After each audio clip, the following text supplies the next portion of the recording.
Pegando esse recorte de 4 anos, você acha que o brasileiro é um retrato da carência exaltar tanto o Neymar? Ou ele ainda assim poderia ter rendido, o Ancelotti poderia ter utilizado ele mais? Ainda dava pra extrair algo dele? Olha, é bem verdade que não era nem pro Neymar ter ido, né? Nós sabemos disso. Não estamos criticando o Neymar. A gente está criticando a forma física dele que ele não teve. Sim. Até ontem, né? Então ele foi machucado para a seleção, né? E eu dizia para meus companheiros assim, a nova geração, eu sempre falei a mesma coisa para eles. Eu falei assim, olha, o Neymar disputou 3 Copas até então. E as 3 Copas ele estava em plena forma. Em conteste, como diz o americano. E nessa plena forma, ele não decidiu nenhuma Copa dessas 3. Se ele não decidiu em plena forma, como é que ele vai decidir agora meia boca? Fisicamente falando. Não, a parte técnica dele é indiscutível. Então, eu não vejo que o Neymar vai sequer jogar a Copa. Então o Ancelotti foi por conta de outras coisas que ele convocou o Neymar. Então, ele sequer queria colocar o Neymar. Né? E nós sabíamos que o Neymar não ia decidir, não ia jogar por conta da sua forma que não tinha mais força física. E hoje, o futebol de hoje é 90% físico. 10% de técnica é quem tem. Espanha, França, Argentina, etc. Então a gente sabia disso. Então o problema do Brasil não era só o Neymar. Não, absolutamente. Acho que o menor dos problemas do Brasil era o Neymar. Porque nós sabíamos que não dava para contar com ele. Nossos problemas da seleção brasileira eram muitos problemas. O goleiro, a defesa, os laterais que não tinha. Nós nunca tivemos laterais. E quando você vai convocar 26 jogadores, hoje se convoca 26. Não é possível que você não convoca um lateral direito. Ou 2 que seja, porque tem que ter... Na sua época eram 23, né? Sim. 22 e 3 goleiros. Isso. Mas, e com 26 pra você convocar... Quem seria o... Olha só, qualquer lateral no que joga no Brasil, você poderia convocar. Mateuzinho do Corinthians. Eu também penso isso. Luciano Juba. Do Bahia. Da Bahia. Agora, com 26 convocações que você tem direito, numa Copa do Mundo, você não tem direito de improvisar. Quando você improvisa, você aumenta a margem de erro. Como é que você vai improvisar na Copa do Mundo? Com 26 convocações? Machucou o Wesley? Mateuzinho, Jubá, seja. Ele convocou o Ederson, volante. É inadmissível isso. Aí colocou o Danilo já em final de carreira. O Danilo sequer não joga no Flamengo. Joga de vez em quando. Como zagueiro. A Vicky fala isso todos os dias aqui. Mas a gente tá criticando o quê? Tá criticando que é um jogador em final de carreira. Tem uma carreira brilhante e tal, mas tá em final de carreira. Como é que você vai improvisar ali, sendo que a dinâmica de jogo de seleções na Copa do Mundo é muito forte.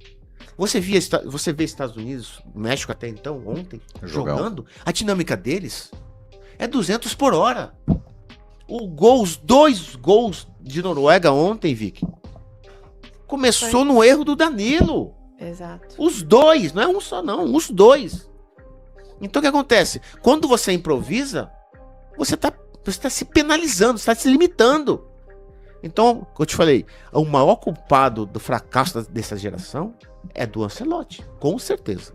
Você acha que o que vai segurar o Ancelotti é o nome, em detrimento ao Lazzaroni? Olha, veja bem, eu acredito que você sabe muito bem que no mundo que a gente vive hoje, nesse comum mundo, eu vou falar uma coisa simples aqui. Para você ser promovido na tua empresa ou ganhar um salário, aumento de salário, você tem que bater a tal da meta, não tem? Sim. No futebol é a mesma coisa. Como é que você vai renovar a CBF, renova o contrato do treinador, sem ele bater a meta dele? Sem resultado nenhum. Mas não há uma crítica também sempre constante, Miller? Aí fazendo uma meia-culpa do nosso lado aqui, a gente sempre critica que não tem tempo, que não tem continuidade nos trabalhos. Então também não dá pra ver por esse lado, um lado bom. Assim, trouxemos o cara que a gente acredita. Independente do que acontecer agora nessa Copa do Mundo, o trabalho vai ser mantido para uma próxima Copa do Mundo? Não dá pra ver por esse lado também? Veja bem, concordo com o que você está falando, e entendo, mas eu não aceito isso. Veja bem, ele vem como uma pompa de sucessos em clubes. Sequer a seleção italiana nunca chamou ele. Pra você ter uma ideia. Tinha o Mantini, etc. Tá? E ele vem, olha, antes de começar o campeonato mundial, assina um contrato 2030. Eu acho errado, totalmente errado. Porque se fosse um treinador brasileiro hoje, a imprensa brasileira estaria arrebentando, crucificando em praça pública. Agora, porque é um Ancelotti, porque responde... Pô, a resposta dele é tudo vazia. 9 minutos de coletivo e ele não falou a saída do campo. Exatamente. Então fala, pô, jogamos bem, criamos, tá? Meu, não é verdade. Então ele tá vendendo uma realidade que não é real pra nós. Porque todo mundo que viu o jogo da seleção brasileira viu que a seleção brasileira... Pô, só faltou eu com 60 anos, jogava ali.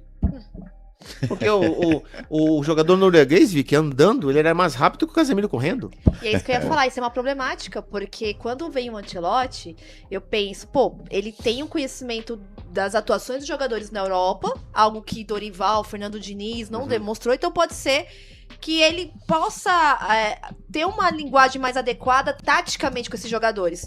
Só que aí aconteceu um problema, porque aí ele chama a panela dele da Europa, que já não tem mais condições de vestir a seleção e ir para uma Copa do Mundo.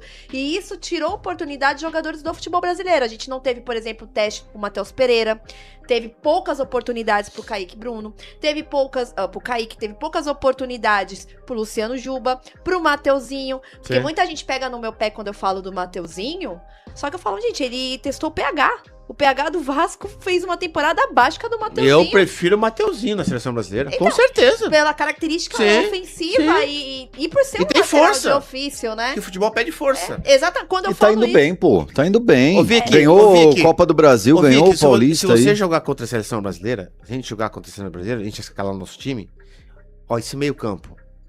Matheus Pereira, Gerson, Andrés Pereira do Palmeiras e mais um. Pega qualquer um outro aí daqui no jogo no Brasil. Ah, o Danilo, pode ser. É melhor que esse meio campo da seleção brasileira. Meio campo morto. Ele expôs a defesa, porque ele jogava com Casemiro morto, Paquetá e Bruno Guimarães abertos. E eu dizia assim, olha, o Brasil, o meio campo tá muito exposto. Quando pegar um time que joga centralizado, vai tomar gol.